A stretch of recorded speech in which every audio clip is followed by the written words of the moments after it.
Chers amis, bonsoir. Bonsoir. Bon, Aujourd'hui, 16 février, nous allons vous présenter notre émission intitulée Le Kikongo pour voyage. Le Kikongo pour voyage que nous voulons présenter dans le cadre du mois de l'homme noir, le mois de février qui est le mois de l'homme noir. Au niveau de Malakima Congo, nous l'appelons le mois de l'homme noir, mais aussi du développement de l'homme noir. Parce que s'arrêter à l'homme noir, ça veut dire arrêter le temps, ça veut dire être le sphinx qui défie le temps. Nous voulons défier le temps, mais aussi accompagner le développement dans le sens positif, dans le sens d'un développement social et solidaire. Pour ce faire, nous avons devant nous Masengo Mabongolo, le prince de Sundi qui vous parle. Et à côté de Masengo, nous avons, comment vous appelez s'il vous plaît? je suis maman Imana Malonga, Claudine Laurence. Voilà. Donc avec Mama Imana Malonga, nous allons balayer les activités de l'homme noir au niveau de Malakima Congo, mais nous allons nous appuyer sur la partie banque éthique africaine. La partie banque éthique africaine, Mama Imana Malonga va nous dire quelles sont elle est ambassadrice de la banque éthique africaine. Elle va nous dire quelles sont les innovations qu'elle veut amener dans le cadre de la banque éthique africaine, parce que la banque éthique africaine, je voulais bien vous le rappeler, la banque éthique africaine existe depuis une année déjà, et la banque éthique africaine a pour but de pouvoir recenser les difficultés que nous avons dans l'espace de la diaspora et essayer de les transformer en des business sociaux et responsables. Notre but essentiel, c'est de promouvoir l'entrepreneuriat dans la diaspora africaine. Alors, de manière brute, parce que nous allons nous échanger des mots, nous allons, après la présentation, nous allons nous échanger des mots, nous allons demander je vais demander à Mama Malonga certaines choses, elle m'en demandera aussi plus, dans ce sens que nous aimerions, comme ça, hein, dans un jeu de ping-pong, nous aimerions faire découvrir aux gens ce que c'est que la banque éthique africaine. Mama Malonga, nous y sommes. Oui. En tout cas, moi, je suis ravie d'avoir intégré la Banque éthique africaine parce que j'en avais déjà entendu parler, mais je n'avais pas adhéré. Et très récemment, Tata Masengo m'a contactée et m'a reparlé donc de la banque éthique que je connaissais déjà parce qu'il en a tellement parlé dans son émission Malakima Congo. Donc, forcément, je savais à peu près de quoi il s'agissait, mais effectivement, je ne m'étais pas intéressée de très près. Et donc, quand tu m'as expliqué ça, j'ai dit, bah, j'adhère tout de suite. Donc, je me suis adhérée. Et très vite, il nous a parlé donc d'une télé qui devait en fait accompagner la banque éthique pour faire connaître la banque éthique à toute la diaspora africaine. Et donc, il nous a demandé, donc aux membres de la banque éthique, de voir des personnes qui voulaient proposer une émission pour justement porter ce message de la banque éthique. Et pour ma part, en tout cas, j'ai pensé que, vu que dans un volet de la banque éthique, il est question d'une microcrédit qui est donc accordé aux femmes donc dans les villages notamment. Et cette microcrédit permet donc à ces femmes de pouvoir réaliser leurs projets, de pouvoir entreprendre afin de sortir en tout cas de la misère, c'est le cas de le dire. Et cette émission, en fait, aura pour but de pouvoir justement faire parler pas forcément les personnes qui vont être, comment dire, qui vont bénéficier de ces crédits, mais surtout, en fait, la femme en général, comment elle fait pour pouvoir gérer son budget et comment elle fait surtout pour tenir le mois, parce que effectivement, c'est pas toujours facile, surtout quand on est en Occident notamment, où les tentations sont énormes. Alors, comment elle fait pour pouvoir jongler, en tout cas pour arriver jusqu'à la fin du mois? Et je sais que c'est pas toujours facile. Et c'est bien de pouvoir connaître un petit peu les avis des unes et des autres pour pouvoir aussi tirer, pourquoi pas, des leçons, pouvoir avoir des astuces, comment font les autres. C'est un partage, un moment de partage. Et ça sera donc une occasion également de parler justement de la banque éthique et des avantages qu'elle peut nous procurer, en tout cas nous en tant qu'Africains, de façon à porter notre continent vers le haut. Alors, Mama Claudine, vous venez de dire, vous allez voir comment est-ce que la banque éthique pourra vous accompagner dans la gestion de la maison, dans la gestion des maisons des Africains de la diaspora. Alors, avant qu'on en arrive là, avant qu'on en arrive à ce radio-trottoir qui fera de telle façon qu'on puisse faire parler ces Africains-là qui vivent en Europe, qui travaillent en Europe, qu'on n'entend jamais. On les entend seulement quand ils se mettent à crier, voilà, ça ne va pas. Mais dans les problèmes de tous les jours, on ne les entend pas. C'est pourquoi j'aimerais dire, Mama Malonga, vous êtes où exactement en ce moment? Moi, je suis à Paris, donc je suis en France depuis 44 ans déjà. Et je suis arrivée donc très jeune en France. Et donc j'ai fait mes études, en tout cas le peu que j'ai pu faire, puisque je suis partie très jeune de chez moi, donc forcément j'ai été obligée de travailler. Et donc jusqu'à aujourd'hui, je travaille. Mais le hic, parce qu'il y a un hic, le hic, c'est qu'aujourd'hui, je n'ai réellement rien réalisé qui me permet en tout cas d'être fière de ma vie. Et c'est ça, en fait, qui m'a vraiment poussée à rejoindre la banque éthique, parce que je sais que c'est vraiment une opportunité pour nous, en tant qu'Africains, de pouvoir adhérer à cette banque, parce qu'elle nous permettra en fait de nous soutenir et de nous supporter mutuellement pour faire avancer nos projets. Alors, la banque éthique, pour ceux qui ne le savent pas, la banque éthique est un point de rencontre des gens qui partagent l'exigence d'une gestion plus responsable et transparente des ressources et des énergies qu'ils mettent ensemble. Ça, c'est la banque éthique. Le but est d'encourager des initiatives socio-économiques s'inspirant des principes d'un modèle de développement humain et social durable.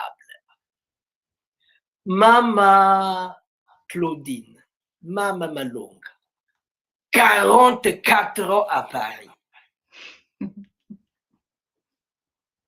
Ça fait sourire ou ça fait pleurer? Ça ferait presque pleurer, oui. Ah bon? Parce qu'au final, en fait, bon, j'aurais préféré être dans mon pays, en fait, pour pouvoir, je pense que si nos pays avaient d'autres, comment dire? Nous proposer, en fait, autre chose que ce que nous avons aujourd'hui, je pense que les choses, peut-être, auraient été autrement. Parce qu'en fait, en France, ou en Europe en général, heu, nous survivons. Nous essayons de survivre, en fait, pour Et payer quelle les est la place pardon, quelle est la place de la femme africaine d'une manière générale dans la société occidentale? Quelle est notre place? La place de nos mamans? ben, en fait, on est, quelle place on a? On prend la place qu'on a envie de prendre. Très généralement, on n'a pas beaucoup de surtout, bon, bah, moi, par exemple, je n'ai pas de diplôme, à part, le diplôme, du collège. Donc, forcément, je n'ai pas beaucoup de perspectives, de pouvoir, accéder aux emplois, qui pourraient, me donner, en fait, un peu plus, de rémunération. Mais je crois savoir que finalement, c'est pas une question de rémunération parce que même si on gagne peu, et ben, faut arriver quand même, à à économiser avec le peu qu'on peut gagner. Donc, je n'ai pas eu en fait je n'ai pas ce don-là en fait de gestion Mais et est-ce qu'on peut économiser dans les sociétés occidentales? Est-ce que c'est possible d'économiser? Parce que c'est vrai que c'est très difficile, mais pourtant il y en a qui y arrivent. Effectivement, il y a des comment dire? Il y a des futés qui y arrivent parce que bon, il y en a très peu, mais il y en a quand même qui y arrivent. C'est pour dire quand même que, c'est pas facile parce qu'il y a beaucoup de tentations premièrement. Heu, surtout en fait, la facilité de crédit, qu'on a avec les crédits revolving qui vous permettent, sur internet, de pouvoir, tant que vous êtes clean, hein, je veux dire, tant que vous êtes clean, que vous n'êtes pas fiché et tout ça, vous pouvez avoir des crédits autant que vous voulez. Mais c'est quand même une, chaîne au cou puisque au final, heu vous vous en sortez pas parce que il y a trop d'intérêts en fait, qui sont demandés, pour ces crédits-là et moi j'en ai fait l'expérience et j'en suis une victime et qui heureusement je m'en suis sortie, mais aujourd'hui j'en paye encore les pots cassés. Donc voilà pourquoi je dis que, la banque éthique est une solution pour nous, africains, parce que notre but, en fait, ce n'est pas d'être consommateur, mais de devenir entrepreneur, de façon à ce que nous puissions, aider d'abord, ceux qui sont en bas, c'est-à-dire ceux qui ont plus de difficultés pour accéder, hem, aux aux prêts, enfin aux prêts, qu'on peut donner dans les banques. Donc, pouvoir aider ces personnes-là, ça c'est une priorité. Pourquoi nous? Parce que, bah, on a quand même beaucoup plus, de moyens en fait, pour pouvoir, aider nos parents africains qui sont restés là-bas. Enfin, je dis africains, ça pourrait être aussi, heu, le comment dire? Les pays, des Antilles, Haïti, enfin tous ces pays-là où notre communauté, est dispersée. Alors, Mama Claudine Malonga. Mama Claudine Malonga. Il y a beaucoup de communautés en Europe, en France et ailleurs. Il y a beaucoup de communautés. Mhm. Mais il semble que notre communauté est C'est celle qui particulier. traîne, comme on dit chez nous, Moïbia Taro. Donc, nous sommes la dernière des Bah, c'est Ouadans. parce on est plutôt consommateurs en vérité. On est plutôt des consommateurs. Je ne sais pas, est-ce qu'on a peur d'entreprendre? Je pense que on n'aime pas le goût du risque. On n'aime pas, en fait, on a toujours peur d'entreprendre. Je pense que c'est ça. Et alors que je pense que pour pouvoir avoir une fierté, c'est de pouvoir être entrepreneur de façon à ce que ça soit aussi nous qui proposons aussi, pourquoi pas, et pouvoir créer comment dire, créer la consommation, c'est-à-dire euh, faire, comment dire, des entreprises agricoles qui nous permettent de faire des transformations. Par exemple, ça serait l'idéal pour pouvoir nourrir la communauté qui est justement dans la diaspora. Et au lieu de le laisser donc à d'autres à le faire, notamment euh, la société chinoise qui nous nourrit, hein, ou Donc, la société chinoise vend le manioc aux Congolais qui sont en France. La tout à société. fait, tout à Est-ce que fait. c'est le goût du risque qui fait défaut ou bien le manque d'initiative et d'accompagnement? Qu'est-ce qui fait défaut?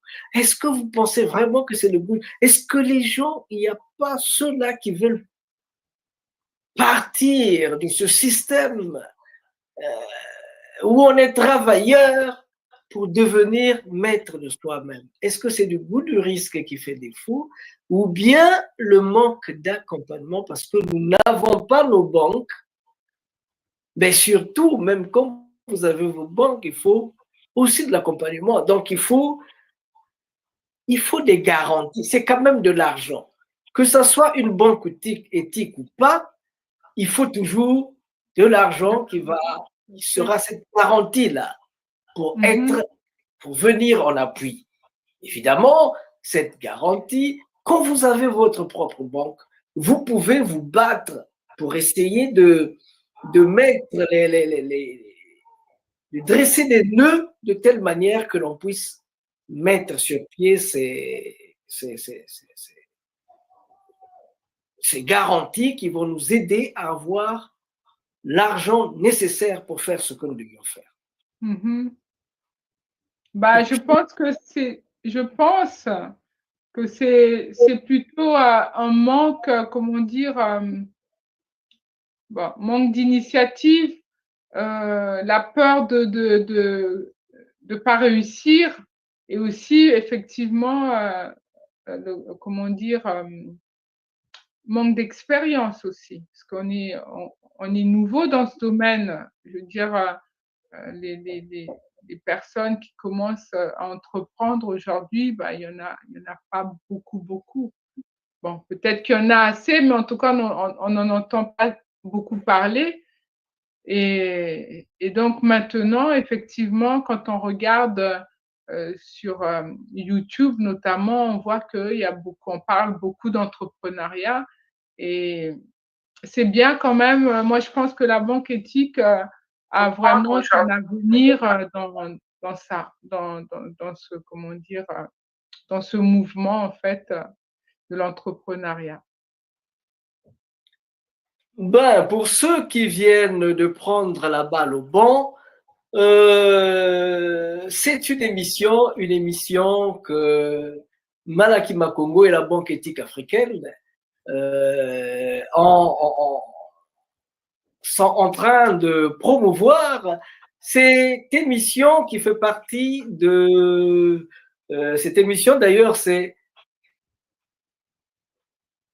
le Kikongo pour voyage, mais au mois de février, cette émission rentre dans le cadre du mois de février, le mois de l'histoire de l'homme noir, mais aussi du développement, de son développement, parce que nous ne voulons pas nous arrêter à l'histoire.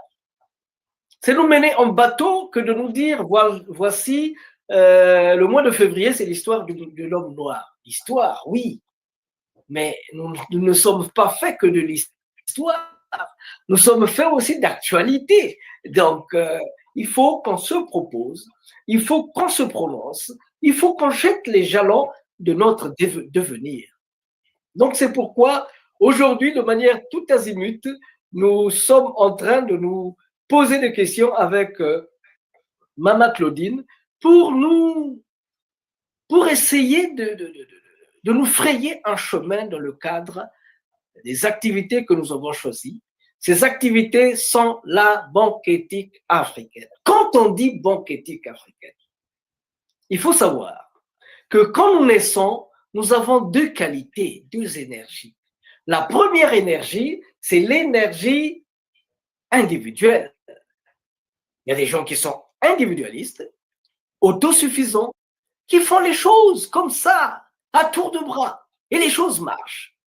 Marchent à tel point qu'ils en ont tellement créé qu'ils sont obligés de pouvoir recruter des travailleurs. Donc, des gens qui viendront travailler pour eux. Cela fait de telle manière qu'ils soient beaucoup plus riches. Ils sont riches, ils ont tout ce qu'il faut et ils se portent et ils font tout ce que bon leur semble la société. De l'autre côté, il y a une autre énergie et cette énergie-là est divisée en deux. L'énergie de l'altruisme. Ceux qui sont altruistes, c'est les gens qui ont la possibilité aussi d'avoir des capacités individuelles, de pouvoir amasser plein de choses autour d'eux. Et qu'est-ce qu'ils en font? Les premiers sont des gens altruistes. Ils prennent tous les biens qu'ils ont, ils donnent du bien-être à ceux qui n'en ont pas, à ceux qui sont affamés, jusqu'au point où ils vont se rendre compte que la gibecière est vide, n'est plus pleine. Donc, ils n'auront plus rien à donner. De l'autre côté, il y a quelqu'un qui s'appelle Mohamed Younous. Mohamed Younous, il s'est dit, nous sommes aussi altruistes, mais nous n'allons pas donner pour donner. On donne sans garantie à des gens qui sont dans le besoin. Une fois qu'on a donné, il faut que ce que nous avons donné retourne. Une fois retourné, c'est ce que nous allons donner à d'autres gens. Et vice-versa, la roue se met à tourner. Au Bangladesh, il était professeur d'économie, un professeur brillant, très brillant, mais il s'est rendu compte qu'autour de lui, les gens mouraient de faim. Alors il se dit, mais je suis professeur, je fais bien mon travail, mais sur le terrain, les gens sont en train de mourir de faim. Ça veut tout simplement dire que nous sommes obligés de revenir à la base. La base, c'est aller dans la rue, aller poser la question à ceux qui sont en train de souffrir de faim. Comment est-ce que, de quoi ils souffrent, d'où vient leur difficulté, ainsi de suite. Se rend compte qu'il y a des usuriers, la vie est faite de telle manière qu'il y a des gens qui peuvent perdre leur mari d'un moment à l'autre, des femmes qui se retrouvent avec des enfants, d'autres, c'est des gens qui perdent leur travail, donc ils se retrouvent presque dans la rue. Alors il s'est dit, les banques ne peuvent pas les aider, il va taper aux banques, les banques ne peuvent pas leur aider. Donc il se dit, mais qu'est-ce que je vais faire? Il se dit, mais pourquoi je ne vais pas les aider? Donc il a commencé avec l'argent de sa poche. Il a donné à une femme qui venait de perdre son mari. Les enfants n'allaient plus à l'école. Quand le travail a fonctionné, cette femme-là a rendu l'argent qu'elle avait emprunté. Les enfants commençaient à aller à l'école et les choses ont commencé à tourner. Et d'une personne se sont ajoutés 2, 3, 4, 5, 6, 7, 8. Le chiffre était grand. Il s'est dit, mais tiens, mais il y a des banques. Malheureusement, les banques leur fermaient les portes. Alors, il a sollicité des crédits pour faire ce travail-là. Donc, il a sollicité des crédits pour porter en avant le travail. Et petit à petit, les choses sont allées crescendo. Quand il a atteint 2 millions de personnes, donc ceux qui nous suivent peuvent voir le site de la Banque éthique africaine, comment nous joindre et comment adhérer à la Banque éthique africaine. Donc voilà, petit à petit, il dit lui-même que les gens qui ne lui prêtaient pas de l'argent, ceux-là qui lui fermaient la porte quand ils entendaient parler qu'il y a Mohamed Younous qui est dehors, ils se sont mis à courir après lui pour lui dire « Monsieur, me prenez ». Parce qu'ils pensaient, ils disaient que les pauvres, mais les pauvres, ils ne peuvent pas payer. Mais les pauvres, mais qu'est-ce qu'on peut faire avec les pauvres? Ils se sont rendus compte que c'est possible de modifier les choses. Ils se sont rendus compte que les pauvres peuvent payer aussi. Donc voilà un peu comment est née cette histoire-là. Et nous, c'est la même chose que nous voulons faire. Nous voulons prendre les choses à la base. Nous voulons pas refaire la roue, parce que la roue existe déjà. Nous sommes en train de demander à la diaspora de nous rejoindre. Nous sommes en train de demander à la diaspora de travailler la main dans la main avec nous. Ce que vous ne pouvez pas faire seul. Si on se met 3, 4, 5, 10 pour un projet, on trouvera les garanties nécessaires pour apporter les fonds dont on a besoin. Là, je venais de parler avec les amis de la Côte d'Ivoire. Monsieur César m'a dit, Monsieur Massengo, j'ai un projet qui me tient à cœur. Quel projet? C'est un ami du Mali. Hein. Il me dit, en tout cas, j'ai besoin de mettre un château d'eau dans mon village. Ça va coûter ce que ça va coûter, mais je veux mettre un château d'eau dans mon village. Il m'a donné une somme forte, grande. Mais en donnant cette forme, en donnant ce chiffre-là, il disait, bon, je vais le dire, il n'y a rien à cacher, il disait 100 millions. En donnant ce chiffre-là, moi, je l'ai dit, mon frère, donne le chiffre. Donne le chiffre. On ne doit pas avoir peur du nombre. On ne doit pas avoir peur de la grandeur du chiffre. Si nous ne le faisons pas, ce ne sont pas nos grands-pères qui vont le faire. C'est nous qui devons résoudre les problèmes de l'Afrique en cette en ce début du 21e siècle. Nous nous sommes dit qu'au niveau de la Banque éthique africaine, il y a des microfinances. Le taux, le plafond, c'est 500 € qu'on met à la disposition des gens. 500 €. Mais il y a d'autres gens qui peuvent aussi avoir des projets plus grands. Les gens qui sont dans la diaspora, par exemple, ça, c'est un autre département qui s'en occupe. C'est ce qu'on appelle African Ethical Consulting. African Ethical Consulting, c'est à ce numéro-ci, vous appelez ce numéro-là, c'est le même numéro. Monsieur Massengo va vous répondre parce que c'est lui qui s'occupe de African Ethical Consulting. Ça, c'est pour les gens de l'Italie, les gens de la diaspora. On va voir au niveau de l'Italie ce qui est faisable. À côté de cela, nous avons notre banque éthique africaine pour donner aux mamans, parce qu'il y a des mamans qui ont besoin seulement de 50 € pour acheter les graines. Ils ont besoin de 100 € pour acheter des instruments de travail. Donc, voilà un peu ce que nous avons envie de faire. Si vous, de la diaspora, vous avez un projet, quand vous faites partie de la banque éthique, nous allons vous donner pas seulement de l'argent, mais nous allons aussi vous donner des conseils, l'éducation à la finance, l'éducation financière. Parce qu'il y a des gens, dès que l'argent tombe sur ses mains, il devient fou. Il devient fou. Après cela, on va vous donner un coach. Nous faisons la promotion des entrepreneurs agricoles, des entrepreneurs de la diaspora. Nous faisons la promotion des coopératives agricoles. Donc, si vous avez dans votre village des coopératives agricoles, nous allons servir d'intermédiaires pour mettre à votre disposition des coachs.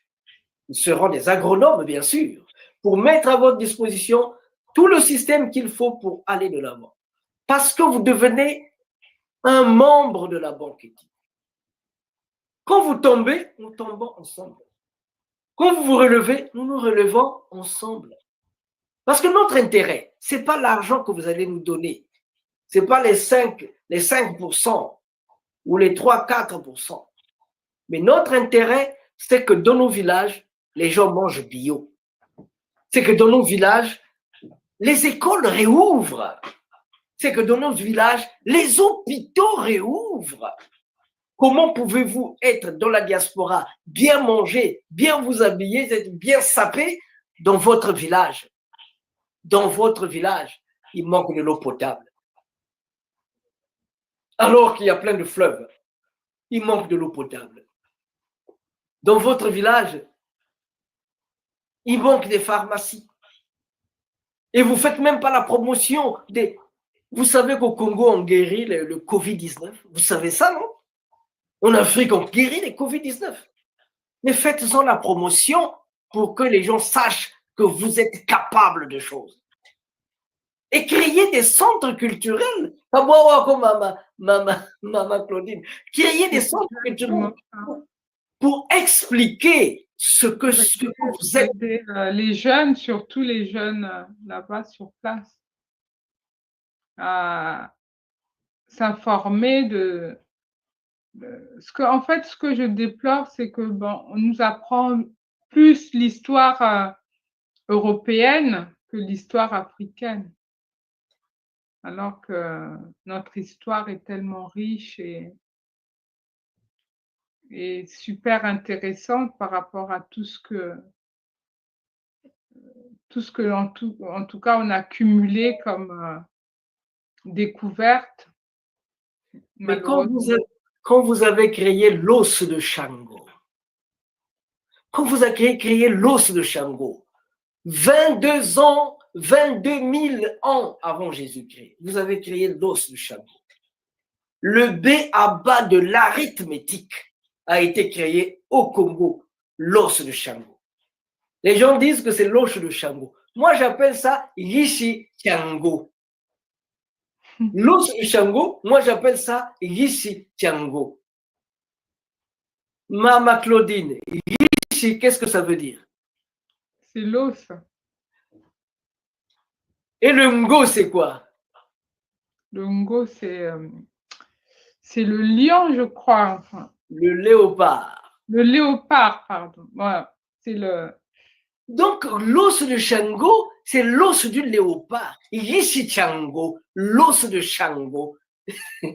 c'est l'os du léopard.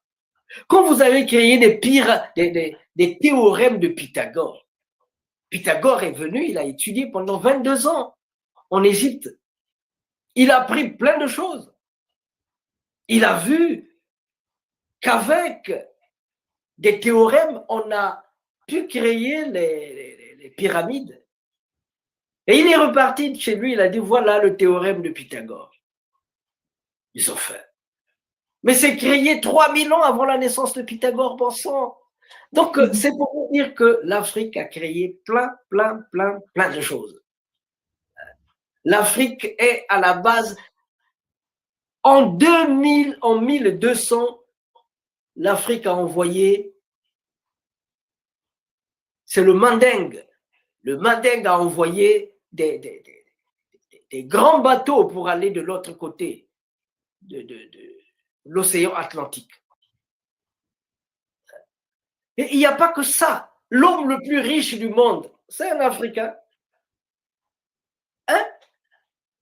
Il est parti en 1300, je pense bien.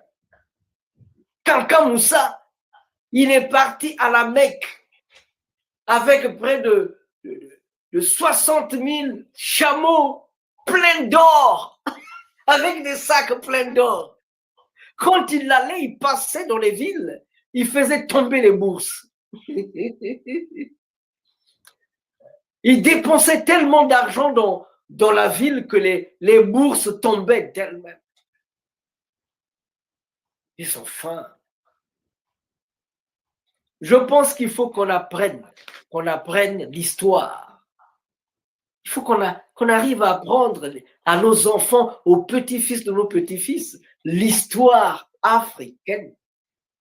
De telle façon qu'ils puissent marcher la tête sur les épaules. Et Maman Claudine, juste pour appuyer ce que nous sommes en train de dire, juste pour appuyer cela, il faut savoir que voilà. Sur les traces Congo dans les Amériques, 2 points Haïti. Et ils vont plus loin, qu'est-ce qu'ils disent? Ils disent que c'est Atimax Beauvois qui parle. C'est le grand maître du vaudou haïtien. Il est chimiste. Il était chimiste. Il a enseigné à la Sorbonne, à Harvard. Il est en train de dire la culture haïtienne est essentiellement congolaise. Il ajoute la population haïtienne est congolaise à plus de 75%. Les archives d'Haïti disent 75%. Mais lui, il dit, Monsieur Massengo, à plus de 75%. Et il ajoute, c'est la goutte d'eau qui fait déborder le vase. Son modèle de développement, donc son modèle de guerre d'indépendance, le modèle de guerre d'indépendance de Haïti est un modèle Congo. Couper tête, brûler caille. Couper les têtes, brûler les maisons. C'est ce qui s'est passé en 1803. En 1803, à Port-au-Prince. Quand Toussaint Louverture est allé négocier avec Rochambeau, ils ont dit, ah bon, nous on veut en finir avec ces hommes-là, avec l'esclavage, et toi tu vas négocier. Ils ont brûlé les maisons et ils ont coupé les têtes. C'est pas toujours bien de dire ça. Mais devant l'esclavage, est-ce qu'on a un choix? On n'a pas le choix. Donc c'est seulement pour dire qu'il faut qu'on apprenne notre histoire. En 2002, quand j'arrive à Port-au-Prince, en Haïti, Monsieur Philippe Lerebourg, le grand professeur de lettres, Philippe Lerebourg, il me dit, Monsieur Massengo, j'ai vécu au Congo, j'ai enseigné dans les grandes universités. Les archives de Haïti disent que 75% d'Haïtiens sont originaires des terres Congo. Mais pourquoi seulement le vaudou? Donc, il est en train de se poser la question de savoir pourquoi seulement le vaudou, alors que 75% sont des gens venus du Congo. Quand je dis Congo, je veux dire toute l'Afrique centrale jusqu'en Afrique du Sud. C'est ça, les terres Congo. Zoulou, les Zoulous. Zoulou, ça veut dire le ciel en langue Congo. Et Zoulou, en langue Zoulou, ça veut dire le ciel. Donc, c'est pour vous dire que il y a des questions qu'ils sont en train de se poser, simplement parce qu'ils ne connaissent pas l'histoire. Ils n'ont que l'histoire écrite par les Européens, mais ils n'ont pas l'histoire écrite par les Africains. Nous devions commencer à écrire notre propre histoire. Kapwa wako Mama Claudine. Ibuna. Ibuna. C'est Donc, comme c'est... ça. Oui. Non, je dis c'est comme ça. Je l'ai dit en Larry. Oui, parce qu'il y a plein de gens, nous avons une forte jeunesse en Europe. Malheureusement, cette jeunesse-là ne connaît pas sa culture. Et nous n'avons pas des centres culturels où nous pouvons nous exprimer librement. Ben oui. Des fois, je me dis, mais ceux qui volent l'argent en Afrique, là, ils amènent ça où? Alors ça, c'est une bonne question posée à Mama Claudine. Ceux qui volent l'argent en Afrique, dans nos pays, où est-ce qu'ils mettent ça? Mama Claudine. Ben, généralement, ils achètent des maisons, ils les mettent en Suisse. Ben, c'est ça. En fait, le souci, c'est que ils viennent les mettre ici, mais en vérité, quand ils meurent, ben, ça reste ici, parce que finalement, personne ne peut y accéder à part eux-mêmes. Donc, c'est pas avantageux. C'est bien de pouvoir créer des structures, notamment pour les centres culturels, ça, ce serait bien. Ce que je pense aussi, ça serait bien, par exemple, de pouvoir avoir des maisons, en fait, comment on dirait ça? Des maisons de vacances pour les enfants de la diaspora, pour aller, en fait, dans les villages et puis apprendre comment dire, comment on cultive la terre, enfin, comment on vit hein, là-bas, comment on vit en Afrique et tout ça, en fait. Connaître l'histoire aussi, parce que ça permet en fait aux enfants de mieux se situer par rapport à l'avenir. Et Alors, je ne vais pas te couper la parole. Et, ça, j'en ai pas encore parlé. En fait, ça fait partie du programme, d'un des programmes de Malaki Mako. Ah, c'est bien ça. Ça, c'est vraiment super, parce que ça permettra que d'aller, voilà, en Europe, hein, on peut gaspiller notre argent. Bon, ça serait mieux d'aller le dépenser là-bas en Afrique, en vacances, hein. On est en famille, on va dans des villages, on vit avec comment dire, les gens du pays et ça permet, voilà, de mieux, comment dire, connaître sa culture. Ça, c'est vraiment s'imprégner dans sa culture et c'est une bonne chose, ça. En fait, Mama Claudine, c'est juste pour dire que dans les programmes de Malakima Congo, ce qui va se faire dans peu de temps, dans 1 ou 2 ans, ce qui se fera, c'est qu'on va créer des agritourismes. D'abord, on va créer des villages pilotes. On va créer des villages pilotes qui seront des villages centres, des villages d'où partira des métayages.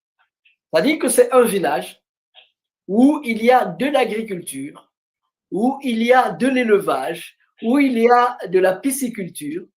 Et à partir de ces villages centres,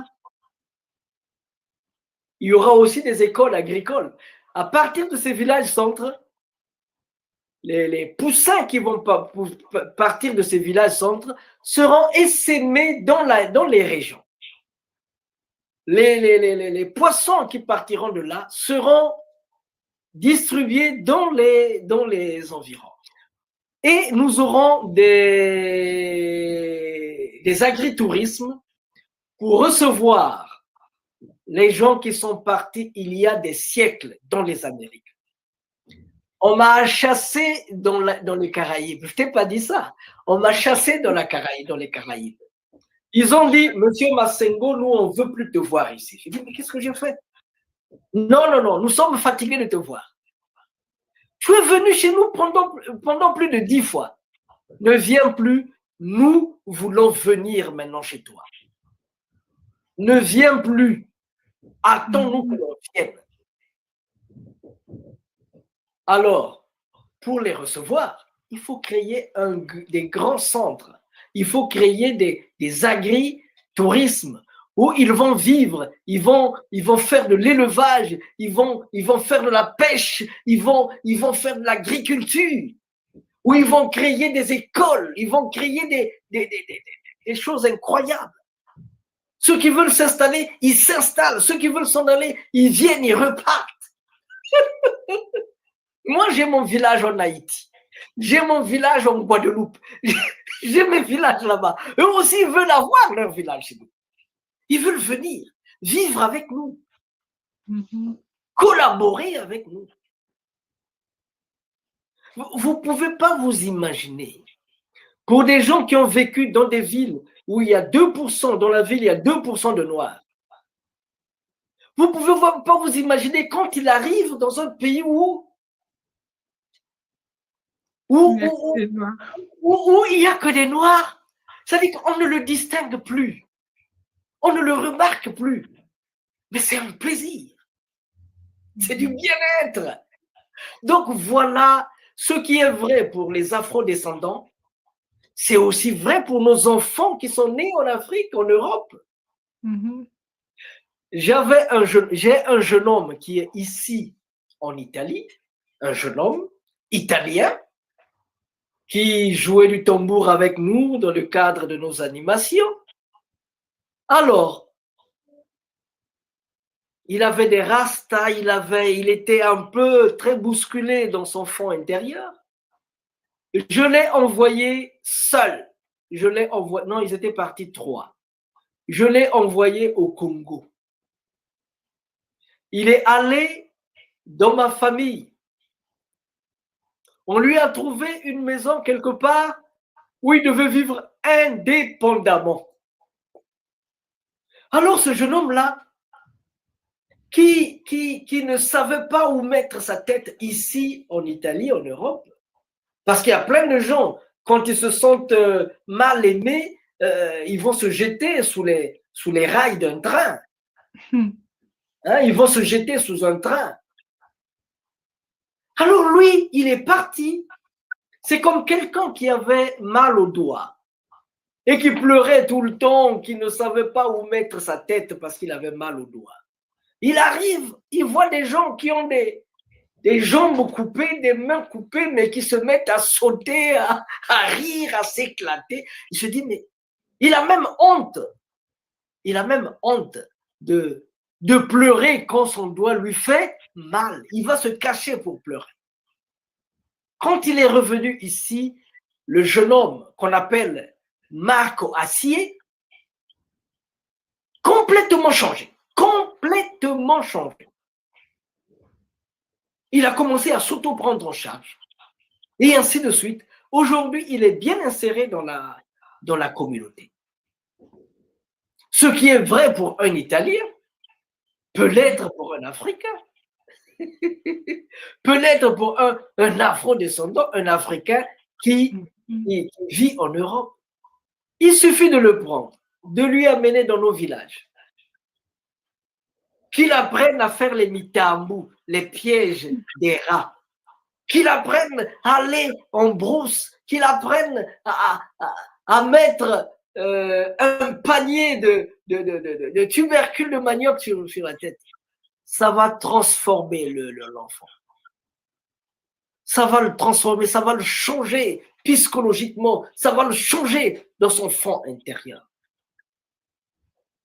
Et il ne va plus se mettre à prier du matin au soir pour que Dieu lui donne je ne sais quoi. Mais on t'a déjà tout donné. On t'a donné les yeux, la tête, le nez, la bouche, les mains. Tu cherches encore quoi? À toi, maman. À toi, maman Claudine. Bah moi, ce serait en fait, j'aurais souhaité poser quelques questions qui sont qui peuvent aider toutes les personnes qui se posent des questions. Oui. Donc, ça serait notamment donc si je m'intéresse donc à la banque éthique et que je voudrais y adhérer, qu'est-ce qu'il faut que j'apporte? Quelles sont les conditions en tout cas pour pouvoir adhérer à la banque éthique? Bien, pour adhérer à la banque éthique africaine, il faut visiter notre site internet banqueéthiqueafricaine.com. Et là-dedans, vous avez la partie adhésion. Il y a 3 formes d'adhésion. Adhésion ordinaire.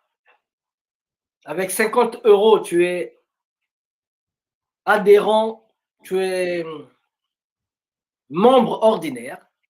Avec 150 €, tu es un membre ambassadeur. Les membres ambassadeurs sont les mains, les pieds, les yeux, la tête de la banque. C'est ceux-là qui portent la banque en avant. La dame qui vous parle, elle est membre ambassadrice de la banque éthique africaine. Et elle est en train de porter un projet. Elle va aller de porte en porte pour s'adresser aux mamans, qu'elles nous disent comment elles se battent pour gérer la vie, gérer la popote, gérer la maison.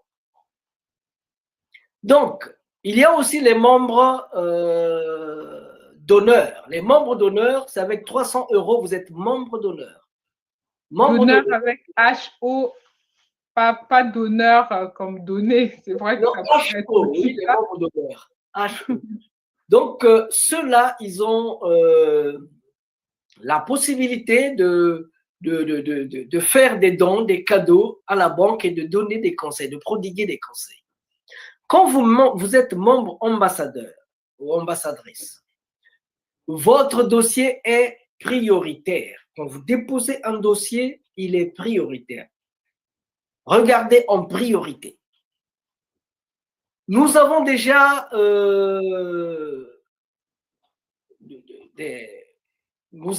des épargnes.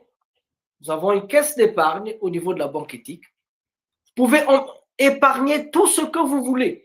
De 1, 1000, 3, je ne sais combien d'euros. 1 €, 1000 €, vous pouvez épargner comme vous voulez. Mais quand vous venez dans la banque, quand vous épargnez, vous venez avec un projet. On analyse le projet, on étudie le projet. À la fin du temps que tu nous auras concédé, on organise un grand malaki, une grande fête autour de ton projet. C'est une manière de parler de ton projet, de faire la publicité de la banque. On organise un dîner de gala et de ce dîner de gala, tout ce qui sera produit, on va le mettre en ajout à ce que vous avez déjà épargné. Et puis après, on continue à vous accompagner. Ça ne suffit pas, on continue à vous accompagner.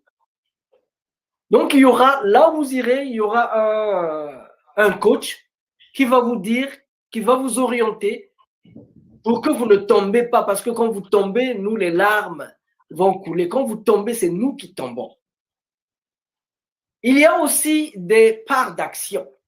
Les parts d'action s'élèvent à, l'action, c'est 50 €. L'action, c'est 50 €. Vous pouvez acheter 3, 4, 5, 6 actions, 1000 actions. Maintenant, l'action, nous faisons spécialement maintenant, nous sommes en train de faire, les actions que nous avons, c'est soutien à distance aux coopératives agricoles. Soutien à distance aux coopératives agricoles. Très souvent, on soutient un enfant à distance. Mais quand tu soutiens un enfant à distance, dans une famille de 12 enfants, 10 enfants, tu soutiens un enfant à distance. Mais tu es en train de creuser, de mettre de la division entre les enfants. Tu es en train de creuser un fossé entre les enfants.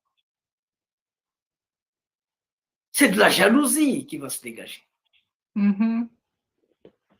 Donc, nous ne voulons pas aider un enfant, nous voulons aider une coopérative agricole.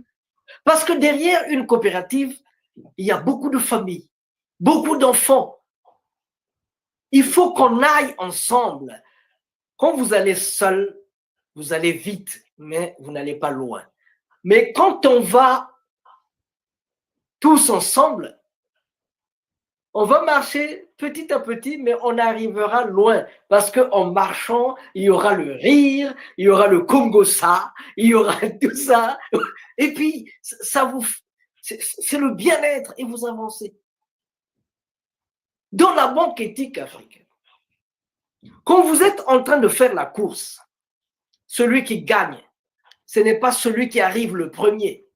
Quand vous faites la course, celui qui gagne, il n'y a pas celui qui gagne. Ceux qui gagnent, c'est ceux qui arrivent à la ligne d'arrivée au même moment. C'est-à-dire, vous êtes en train de courir au petit trot. Quand un de vous tombe, même celui qui était à un pas de l'arrivée, lui aussi s'arrête. Vous repartez en arrière. Vous prenez celui qui était blessé, vous le soignez, vous le mettez en condition, vous lui donnez tout ce qu'il faut de telle manière. Celui qui a une banane, il lui donne. Celui qui a un peu de jus de citron, il lui donne. Quand vous sentez qu'il a repris du poids de la bête, vous repartez à petit trot jusqu'à arriver à la ligne d'arrivée ensemble. C'est ça la banque éthique. La banque éthique africaine, quand vous mangez, vous ne vous occupez pas des enfants que vous regardez à la fenêtre. Vous avez mangé, vous avez bu des champagnes, des fêtes, vous prenez tout ce que vous avez fait, tout ce que vous avez mangé, vous allez déposer à la poubelle et les enfants vont se précipiter dans ces poubelles. Demain, quand vous serez bloqué dans une ambassade, dans un aéroport, ces enfants-là à qui vous n'avez pas donné un ballon, à qui vous n'avez pas donné à manger, quand ils sont venus taper à votre porte à 3 heures du matin, que maman avait des problèmes, va accoucher, il faut l'amener à l'hôpital, vous n'avez pas ouvert votre porte, vous ne les avez pas accompagnés, ces enfants-là. Quand vous êtes bloqué dans un aéroport quelque part, ils vont enlever les roues de votre voiture et aller les vendre. Ils vont prendre les bœufs, les moutons qui sont chez vous pour aller les vendre. Mais si vous vous occupez d'eux, vous leur donnez un peu à manger, vous leur donnez tout ce qu'il faut, ces enfants-là, ils seront là, c'est-à-dire qu'ils vont se battre, ils vont de telle manière que personne ne touche à votre voiture. Ils vont même donner leur vie pour défendre votre voiture. Personne ne doit égratigner. Il dit, ça c'est la voiture de notre grand frère. C'est la nature de notre père. Donc voilà, Monsieur Francisca Nguiounou, bonjour. Si vous avez des questions, n'hésitez pas. Donc c'est pour dire que celui qui est appelé à être balayeur de rue doit balayer comme Michel-Ange peignait, ou comme Beethoven composait, ou comme Shakespeare écrivait. Mais il doit balayer les rues si parfaitement que les hôtes des cieux et de la terre s'arrêteront pour dire ici vécu un balayeur de rue qui fit bien son travail. Parce que, Maman Claudine, il faut savoir une chose. Il faut savoir que au dernier jugement, on ne vous posera pas la question de savoir quels sont vos diplômes, combien de comptes vous avez, combien de comptes bancaires vous avez. Non, on va vous poser la question de savoir, avez-vous nourri les affamés? Donné un vêtement à l'assoiffé? donner un vêtement à celui qui n'avait rien à se mettre sur le dos. Telles sont les questions posées par le Seigneur de la vie. Que faites-vous pour les autres? Pour moi, la banque éthique, c'est se poser la question de savoir que faisons-nous pour les autres? Pour les autres. Parce que si tu fais quelque chose pour les autres aussi feront quelque chose pour vous. Et vous allez aller ensemble. Maman Claudine, qu'est-ce que tu en penses? Bah, c'est une très bonne chose. C'est d'ailleurs, c'est la base. Quand on parle d'éthique, c'est ça. C'est avoir les bonnes valeurs pour pouvoir, comment dire, véhiculer toute, comment dire, toute la bonne volonté que les uns peuvent avoir envers les autres.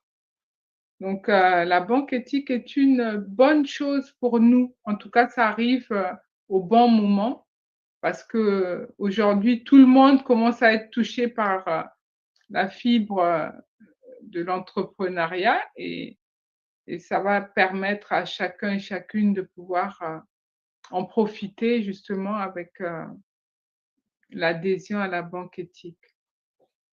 C'est tout nouveau, c'est vrai, mais en tout cas, nous sommes partis pour pouvoir nous entraider, pour pouvoir aller le plus loin possible. Et j'y crois fermement, vraiment. En tout cas, j'ai eu des doutes à mon niveau, surtout en 2015, parce que j'ai frappé à beaucoup de portes qui ne s'ouvraient pas. Mais cet homme-ci, prix Nobel de la paix, Mohamed Younous, nous sommes là à Bologna. Il me dit, Monsieur Massengo, si une idée te passe dans la tête, n'hésite pas. Tu vas tomber, tu vas te relever, tu vas tomber, tu vas te relever. Mais c'est en tombant et en se relevant qu'un enfant apprend à marcher. Et j'ai écrit ce livre-ci, Une banque éthique africaine, rêve ou réalité. Nous nous sommes dit, il faut qu'on commence avec l'argent de notre poche. Tout le temps, quand on parle de banque, les gens imaginent des milliards. On n'a pas besoin des milliards. Moi, je suis artiste, je n'ai pas besoin de milliards. Je suis artiste, j'ai besoin des poésies, j'ai besoin des poèmes. C'est ça qui va sauver mon âme. Je n'ai pas besoin de... Où est-ce que je vais aller avec des milliards? Je n'irai nulle part avec des milliards. Et si j'en avais tout de suite là, je vous les jette au visage.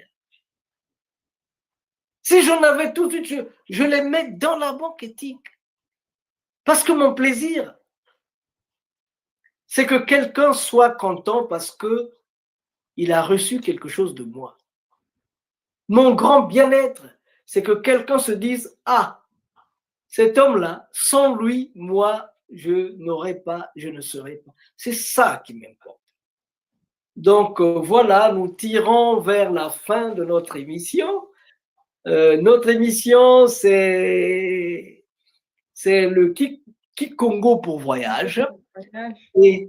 Et nous l'avons fait dans le cadre des activités du mois de l'homme noir, le mois de février, mois de l'Afrique et du développement de l'homme noir. C'est pas seulement le mois de l'histoire de l'Afrique, mais c'est le mois aussi du développement de l'homme noir. Aujourd'hui donc, nous avons fait cet échange avec Mama Claudine Laurence Malunga. Nous nous sommes jetés des pots de banane, nous sommes posé des questions pour essayer de circonscrire un peu cet idéal de la banque éthique africaine, pour se faire une idée de la banque éthique africaine. Donc, pour ceux qui viennent de prendre la balle au bon, vous allez voir défiler, vous avez là notre email, banqueethiqueafricaine@gmail.com, ou bien notre site, c'est la www.banqueethiqueafricaine.com. Mama Claudine, votre dernier mot. Ben, j'espère que nous avons bien compris, en fait, ce qu'est la banque éthique et où elle veut nous mener. Et donc, je pense que tout ce que nous avons pu entendre ne peuvent que nous réjouir, à savoir que cette banque va nous aider à, à s'ouvrir aux autres et surtout à pouvoir concrétiser, pourquoi pas, euh, nos rêves. Et donc, c'est ensemble qu'on pourra le faire. Et merci à vous de pouvoir nous rejoindre et de pouvoir aborder donc cette aventure ensemble. Et nous Vous, allons y arriver parce que nous avons foi en ce que nous faisons et nous savons que personne n'arrive sans faire d'efforts. et, Et c'est ce que nous allons faire. pardon, vous avez dit que vous avez lancé un micro-trottoir. Oui, oui, oui, en fait, le micro-trottoir, c'est une émission qui permettra, euh, comment dire, qui me permettra en fait de poser en fait des questions. Ça serait plutôt en forme d'entretien avec les femmes qui tiennent leur budget pour savoir comment elles arrivent à, à tenir en tout cas leur budget jusqu'à la fin du mois. Parce que c'est vrai que des fois, on fait notre budget, mais il est très difficile de tenir jusqu'à la fin du mois parce que le mois est lent. Et donc, on va pouvoir connaître les astuces des mamans, comment elles se débrouillent par rapport à ça. En tout Voilà. cas, c'est pour nous un plaisir de savoir que on va aller vers les mamans, on va leur poser des questions, qu'elles disent ce qu'elles ont au fond de leur cœur, qu'on le mette à la disposition des gens et ensemble qu'on trouve une solution à ces problèmes-là. Est-ce qu'on ne Et en peut pas... même temps, Pardon? pardon. Et en même temps aussi, ça sera une occasion aussi de leur poser la question, qu'est-ce qu'elles pensent de, de la banque éthique et aussi du volet microcrédit pour femmes. Qu'est-ce qu'elles en pensent et quelles, si, comment dire, elles étaient à la place de ces personnes, comment réagiraient-elles en fait? Nous, C'est une approche en fait pour connaître un petit peu comment on réagit en fait quand on n'a rien et puis qu'on se retrouve, comment dire, on trouve quelqu'un qui nous apporte ce dont on a besoin pour pouvoir réaliser notre projet, notre rêve. Comment on peut réagir dans ces cas-là? n'oubliez pas de leur poser la question de savoir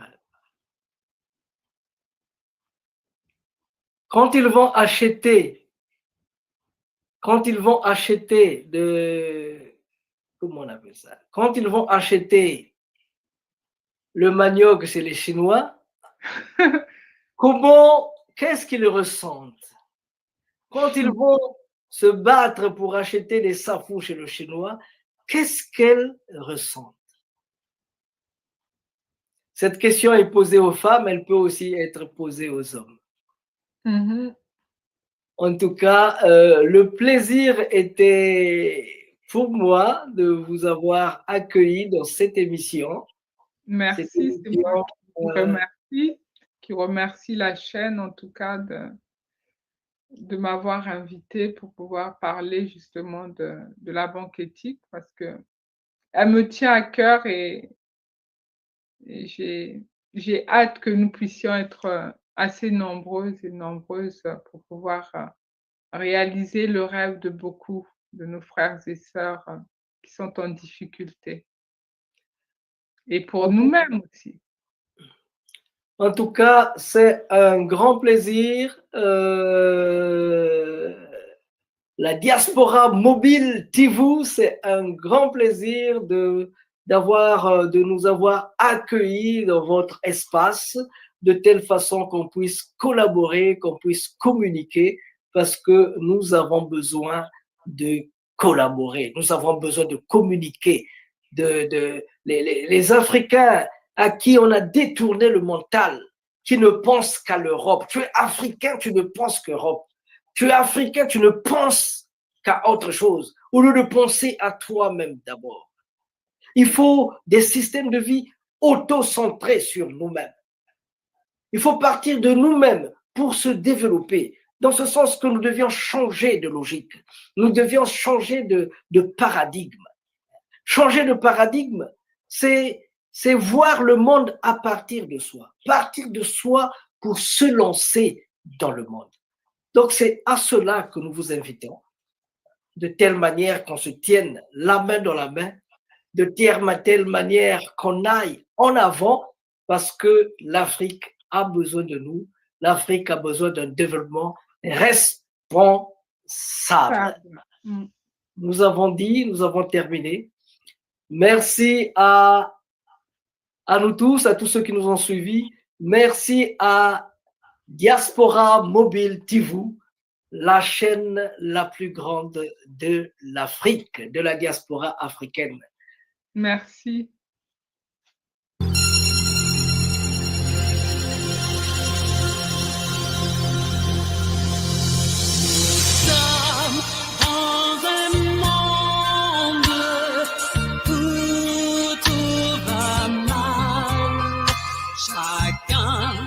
Cherche la paix dans son plaisir, mes enfants. La paix, c'est Jésus qui la donne. Oh bien, à la source, tu seras désaltéré.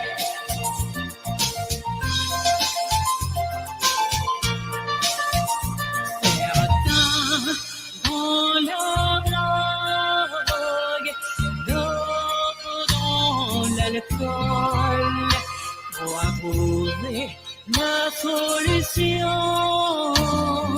Mais tout est vain, mais tout est vain. La paix, c'est Jésus qui la donne. Oh bien, à la source, tu seras désaltéré. Certains dans leur drogue, d'autres dans l'alcool, pour trouver la solution. Mais tout est vain, mais tout est vain. Ivoiriennes mes sœurs, Ivoiriens mes frères, arrêtons les rafales des armes et donnons-nous la main. Comme le disait feu Félix Houphouët-Boigny, la paix n'est pas un vain mot, mais un comportement. Alors, faisons de la paix notre seconde religion. Aimons-nous les uns les autres. Oui, frères et sœurs, main dans la main, unissons-nous afin de former cette nation, fondement de tout développement harmonieux et durable. Peuple ivoirien, la Côte d'Ivoire nouvelle est née. Au nom de Jésus de Nazareth, gloire au Dieu de tout renouvellement. Vive la Côte d'Ivoire. Alléluia. Et paix sur la Côte d'Ivoire. Amen. Tu seras désaltéré. La paix que je cherche pour l'Amérique. Oui, grâce à Jésus, il la donne. C'est la paix que je cherche pour l'Amérique. Si tu as Jésus, il va te l'aider.